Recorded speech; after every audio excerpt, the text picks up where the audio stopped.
So if you want to build a successful Instagram account, you absolutely need to be building community in what you're doing. So many people neglect doing this, and I'm going to show you how you can do it in this video. Welcome to Community Tips. This is our Instagram coaching series where we give one person real, actionable advice for their account that everyone can benefit from. So this is AJ. He has a guitar page and he is asked how to improve his Instagram account and how to build community. Now I want to make sure this video is jam-packed with value. So I've already gone through his account and I've identified 9 main things that he can do to improve his account, get more followers and build community. And these are all things that you can do as well. So tip number 1, the first thing we're going to look at is his bio. Guitar wall jams. That's fine. That tells us basically what we need to know. And it's worth noting that this is 36 posts old, this account. So this is new. This is a new project and he's doing great so far. First thing to mention is your name. I would say that even though this is your initials, you could probably expand on that just so that I'm getting to know you a little bit better. The next thing we have here, the top 2 lines, we have a Canadian flag and guitar and content creator. This is very, very broad. When you want to build community, it's important to attract the people that you want and repel the people that you don't want. So what I would be doing here, I would be describing what it is that you do and the era of music that you're playing. And for everyone else at home, look at your bio. Does your bio tell the exact type of person that you want to attract, who you are and what you do in a way that lets them know that they're part of that community? So for example, if this said, playing the riffs you grew up with, or, guitar riffs from the 90s and 2000, that lets me know what I'm really getting. So that's my number 1, community building tip, is let people know what the community is about. And then finally at the bottom here, you've got your YouTube thing. I can see that that's a YouTube link, so I don't need to know what it is. I need to know what I'm getting when I go there. So we'll talk about this properly in a minute though, because there's a whole section on this. Next, we have kind of community building basics. Now, the number 1 thing to do for everyone else is make sure you're replying to comments. Now, I think you're probably doing this. We'll have a little bit of a look through. Yep. That's cool. You're having conversations in your comments. That's exactly what you need to be doing. And for everyone else, make sure that when you are replying to comments, you're also inviting conversation. Because if you think about it, if someone came up to you in real life and made a comment, you would probably have a conversation about that comment. So that's something to bear in mind. And an extension of replying to comments is that you could be prompting people to make requests by DMing you. You're not going to get loads straight away, but when you do, this is a really great way of kind of building these conversations. And that's something that's important to Instagram, and it's also important for building community. The next tip I've got for you, I think will really work, and this will work for lots and lots of people as well. If I look down, your reels that you're making are actually getting really good reach based on your followers. So keep doing that. But we want to kind of build more conversations with those people outside of it. A great way of doing this will be with Q&As, but not as you're expecting it. When I'm talking about Q&As, I'm talking about the Q&A sticker within Stories. So you go to Stories, new Q&A, and then the idea there is that people will then ask you a question and you can answer it.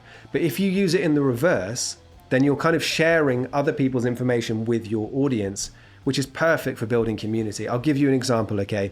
If you were to use that sticker to ask your followers for some crazy gig moments or something crazy that happened on stage, and they share it, and it's really interesting, and then you share that with your followers via Stories with a bit of extra text on it or something. A lot of people have been doing this on Instagram, and it works really, really well because you're not just sharing your voice, you're giving your followers a voice through your account.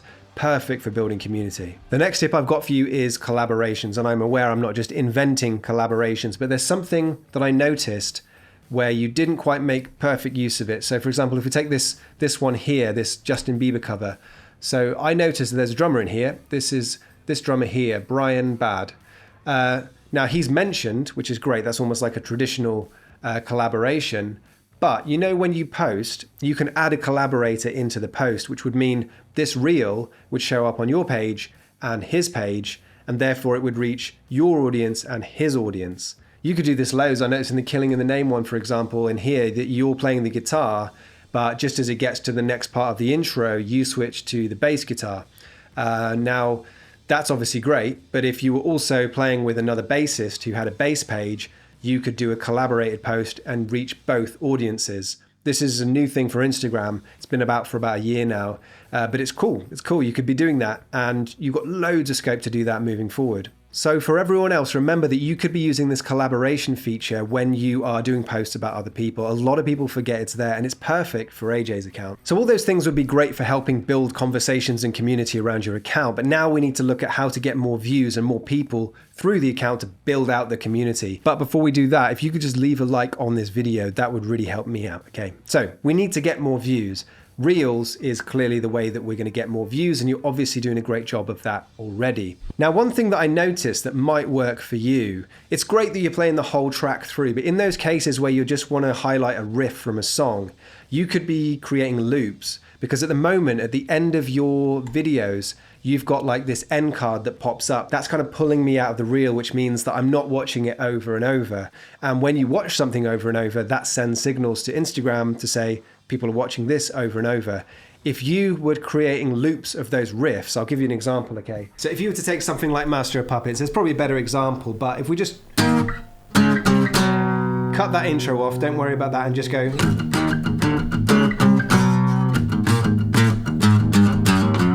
And stop there, then loop that, okay? So it'd be like this.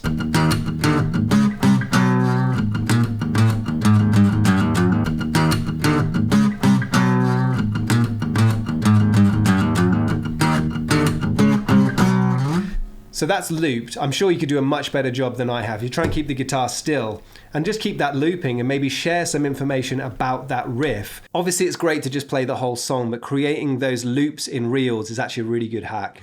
So for everyone else, can you be creating loops in your Reels? This is a great way to kind of hack people watching it over and over and over. You don't want to be disingenuous. You don't want to just trying to trick them into doing it. But if you can provide the same value while also making something cyclical, it's a good thing to do. The next tip I've got for you is about diversifying your audience and kind of creating synergy between the different accounts that you use. I can see here that you have a YouTube channel, and I don't know how important that is to you, but it must be pretty important because it's mentioned in your bio. So it's something that you obviously are keen on building. I don't know if you want to do lessons on YouTube, but let's just say that you were going to do lessons on YouTube. That's something that's quite searchable. It's something that YouTube would share itself. So let's say that you did that and you had, Today by Smashing Pumpkins or Killing in the Name here, you just playing the cover on Instagram. You could then just say, if you want to learn this song the way I'm playing it, head to my YouTube channel, link in bio, and you can learn my lessons. That way you're taking people from Instagram and putting them on YouTube. And you could do the exact same thing on YouTube, sending people from YouTube to Instagram. The mistake that a lot of people make, and this goes for everyone, is doing the same thing on all platforms and trying to send people to consume the exact same content everywhere. YouTube is going to be great for the short form and the long form content. Instagram is going to be great for the short form content. So do both and send people between them, but make sure people understand why they're leaving the platform. And that brings us back to your bio. If you had guitar lessons on YouTube or, longer form, interesting content on YouTube, tell people that's what they're going to get when they go to YouTube. Now, the next problem you've got is with your Reels here. Now, you're getting good views, especially for your follower size. But the problem is that most people listen with the sound off. So I would be experimenting with different types of guitar content that people can consume with the sound off. And for everyone else, remember that it's something like 70 or 80% of people watch Reels with the sound off. So if your content is designed to have the sound on, you're not reaching everybody that you could be. An idea I had was, for example, you could play the riff of a particular song, and then just in text, you could share some information about it. An example would be, let's take some of the solos from Californication. I don't know if this is true, but I heard that the solos are very simple on that album because of the particular state that John Frusciante was in while they were recording that album. So playing the riff and telling people about that might be a great way of reaching people with the sound on and the sound off.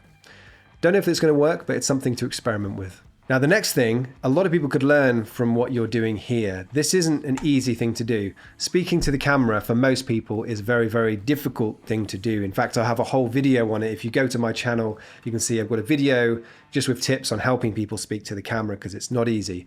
Now, this is great that you do this. I would do more of it. It's a great way to reach people. And not only that, but it separates you from other people because, as I say, most people aren't keen on speaking to the camera. So if it's something that you do want to do, use it much more often. That's cool. And the next tip on building community is those communities already exist, and they exist around the brands that you are already mentioning. Now, for example, if we were to go to here and we look at your mentioning Fender, Marshall, all of those things obviously featured in here, and the people that follow those accounts obviously like what you do because they're all part of the same community.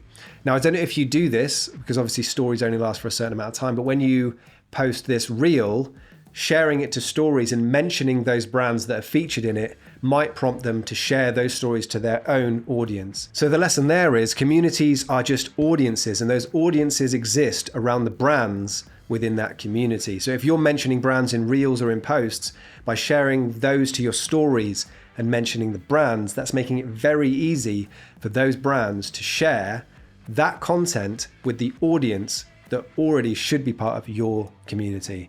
That's a bit complicated, but I think that probably made sense. Now, if you want me to work through your account just like I did here and give some specific tips to your thing that everybody can benefit from, hit the link in the description, fill out the form and get involved. And if you want to keep up with all the other community tips, check out this playlist. And obviously, if you want to see future ones, hit that subscribe button. And big thanks to AJ. Love your guitar playing, love your account. I'm sure we kind of grew up on all the same stuff.